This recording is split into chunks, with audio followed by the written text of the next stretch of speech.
അപ്പോൾ ഇതാണ് ആര്യവേപ്പ്, അത് കഴിക്കുന്ന വേപ്പും പച്ചമഞ്ഞളും കൂടിയിട്ട് മിക്സിയിൽ അടിച്ചെടുത്തതാണ് ഞാൻ. ഞങ്ങളെ വീട്ടിലെ കുഞ്ഞുട്ടന് മേലൊക്കെ തേച്ച് കൊടുക്കാനായിട്ട് ഞാൻ മിക്സിയിലിട്ട് അടിച്ചെടുത്തതാണ്. അപ്പോൾ ഞാൻ ആദ്യക്ക് ഫസ്റ്റ് ദിവസം ഞാൻ ചെയ്തത് പച്ചമഞ്ഞളും ഈ ആര്യവേപ്പും കൂടിയിട്ട് ഞാൻ കല്ലിൽ അരച്ചിട്ട് എടുക്കുകയാണ് ചെയ്തിരുന്നത്, ചെറിയ രീതിയിൽ. അപ്പോൾ ഒന്ന് പുരട്ടി നോക്കിയതാണ് എങ്ങനെ ഉണ്ടാവുന്നത്. അപ്പോൾ അവനത് തേച്ചപ്പോൾ എന്തായാലും പിറ്റേ ദിവസത്തേക്ക് ഞാൻ ഒരു ഉണക്കം പോലെ കണ്ടു. അപ്പോൾ അതുകൊണ്ട് ഞാൻ പിന്നെ കൂടുതൽ പൊട്ടിച്ച് കൊണ്ടുവന്നിട്ട് ഞാൻ പച്ചമഞ്ഞൾ ഞാൻ വാങ്ങി വെച്ചിട്ടുണ്ടായിരുന്നു.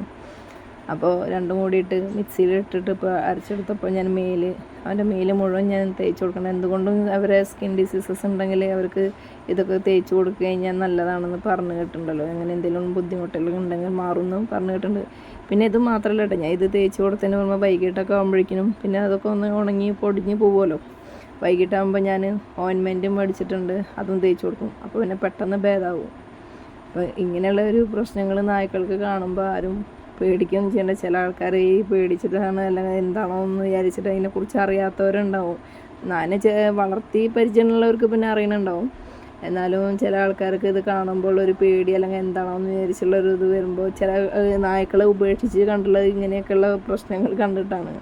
അതായത് ഇവർക്ക് വയ്യാതെ വരുമ്പോൾ നമ്മൾ ഒരിക്കലും അങ്ങനെ ഉപേക്ഷിക്കരുത്, പാവമാണല്ലോ. അപ്പോൾ ഞങ്ങളുടെ കുഞ്ഞുട്ടൻ്റെ മേലുണ്ടായ ഈ ചൊറിച്ചിലാണ് നായ്ക്കൾക്ക് ചില സമയങ്ങളിൽ വരുന്ന ഒരു അസുഖമാണിത്. ഇതുണ്ടെന്ന് വിചാരിച്ചിട്ടൊന്നും ആരും നായ്ക്കളെ ഉപേക്ഷിക്കാനൊന്നും നിൽക്കരുത്. കാരണം ഇതൊക്കെ ചെയ്ത് നിസ്സാരമായിട്ട് മാറാവുന്ന പ്രശ്നങ്ങളാണ്. ഇതിലും കൂടുതലുണ്ടായത് ഇപ്പോൾ ഒന്ന് കുറഞ്ഞത് തന്നെയായിരുന്നു.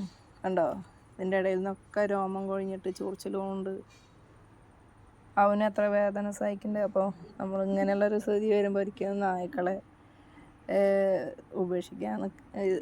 ഉപേക്ഷിക്കരുത്.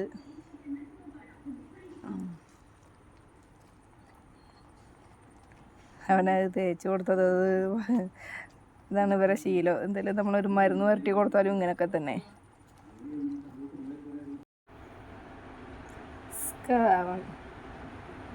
ഈ ഓയിൻമെൻറ്റാണ് ഞാൻ വാങ്ങിച്ചോണത്. ഹിമാലയയുടെയാണ് കിട്ടിയിട്ടുള്ളത് കേട്ടോ. നമ്മൾ യൂട്യൂബ് വീഡിയോസിൽ ഈ പെറ്റ്സിൻ്റെ യൂട്യൂബ് വീഡിയോകളിൽ കണ്ടിട്ട് വാങ്ങിച്ചത് തന്നെയാണ്. അവനെ തേച്ചപ്പോൾ അവന് നല്ല കുറവുണ്ട്.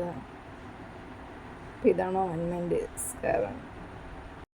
അപ്പോൾ അതും കഴിഞ്ഞ് വേപ്പിൻ്റെലും പിന്നെ മഞ്ഞളും കൂടിയുള്ള അരച്ച് തേക്കൽ കഴിഞ്ഞിട്ട് വൈകിട്ടാകുമ്പോൾ പിന്നെ ഓയിൻമെൻറ്റ് പുരട്ടി കൊടുക്കും. അപ്പോൾ അവർക്ക് പെട്ടെന്ന് ഭേദം വരും. അപ്പോൾ ഓയിൻമെൻറ്റ് തേച്ച് കഴിഞ്ഞാലും അവന് നല്ല മാറ്റമാണ്. ഇങ്ങനെയും അല്ലായിരുന്നു ബുദ്ധിമുട്ട്. അപ്പോൾ ഇപ്പോൾ ഓയിൻമെൻറ്റ് തേച്ച് കൊടുക്കുമ്പോൾ നമ്മൾ എന്ത് ചെയ്യുകയാണെങ്കിലും കയ്യിൽ നമ്മൾ എന്തെങ്കിലും കവറ് നമ്മൾ കയ്യിന് നേരിട്ട് കൊണ്ടല്ല ചെയ്യുന്നത് കേട്ടോ. ഞാൻ ചെറിയ കടലാസ് കുറച്ച് കട്ടിയുള്ള കടലാസ് എടുത്തിട്ടാണ് ഞാൻ പുരട്ടി കൊടുക്കുന്നത്. പിന്നെ അങ്ങനെ ചെയ്യുന്നപ്പോൾ പിന്നെ നമ്മളിത് ചെയ്ത് കഴിഞ്ഞ് കൈ സോപ്പിട്ട് നന്നായി കഴുകുകയും ചെയ്യാമല്ലോ. അപ്പോൾ അത് ഞാൻ കടലാസ് എടുത്തിട്ടാണ് ഞാൻ പുരട്ടി കൊടുക്കുന്നത്. എല്ലാവരും മിക്സ് ഇതാവട്ടെ എന്ന് വിചാരിച്ചിട്ട്. പിന്നെ ഒരുപാട് സ്ഥലത്തുണ്ട് അവന്. അപ്പോൾ എന്തായാലും കാണിച്ച് തരുന്നുണ്ട്, അതുകൊണ്ട് കുഴപ്പമൊന്നുമില്ല, വേറെ ഇതൊന്നും കാണിക്കണമൊന്നുമില്ല. അപ്പോൾ ഈ വേപ്പിൻ്റെയും മഞ്ഞളിൻ്റെയും കൂടി ഇത് തേച്ച് കൊടുത്താലും നമുക്ക് ഇതും കൂടി ചെയ്ത് കഴിഞ്ഞാൽ അവർക്ക് പെട്ടെന്ന് മാറാവുന്ന പ്രശ്നമേ ഉള്ളൂ. ഇതൊന്നും വലിയ അസുഖങ്ങളൊന്നുമല്ല. അപ്പോൾ ഒരുപാട് നമ്മൾ ഓരോ സ്ഥലത്തെ വീഡിയോസിൽ കൊണ്ടുവന്ന് ഉപേക്ഷിച്ചിട്ട് ഇതുപോലെ ചൊറിയും രോമങ്ങളൊക്കെ പോയിട്ട് ഒരുപാട് പേരെ കൊണ്ടുവന്ന് ഉപേക്ഷിച്ച് പോകുന്നതൊക്കെ ഇങ്ങനെയുള്ള അസുഖങ്ങൾ വന്നിട്ട് ചിലപ്പോൾ പേടി കൊണ്ടായിരിക്കാം, എന്താണെന്ന് അറിയാതെ ആൾക്കാർക്ക് അങ്ങനെയും ചെയ്യുന്നുണ്ട്.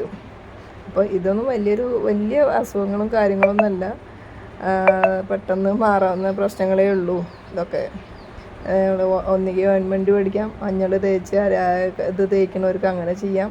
നമ്മളങ്ങനെ തേച്ചാലും അവരുടെ ശരീരത്തിന് നല്ലതാണ്. പക്ഷേ എന്നാൽ ഓയിൻമെൻറ്റ് നമ്മൾ വാങ്ങി പുരട്ടുമ്പോൾ കുറച്ചും കൂടിയും ബെറ്ററാണ്.